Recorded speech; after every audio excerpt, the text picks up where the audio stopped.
Welcome to Luca and Miguel. Enjoy the video. In this video, I will explain how to make a candy box. First, gather your materials. You'll need some sturdy cardstock, a pair of sharp scissors, and a ruler for precise measurements.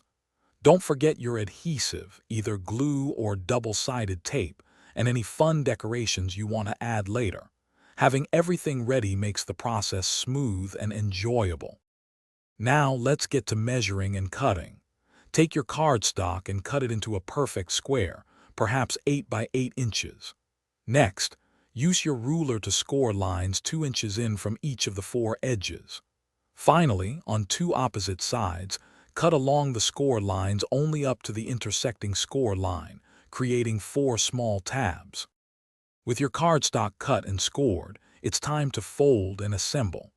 Carefully fold all of your scored lines, making sure they are crisp and straight. Apply a small amount of glue or double-sided tape to the 4 tabs you just created.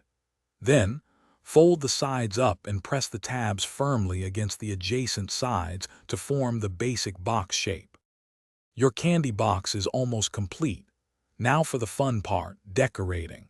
You can add ribbons, stickers, glitter, or even draw directly on the box. Feel free to personalize it with a small tag or label. Once your box looks just right, fill it with your favorite candies. It's a perfect handmade gift or a sweet treat for yourself. Thanks for watching and please subscribe. It's the best investment you'll ever make.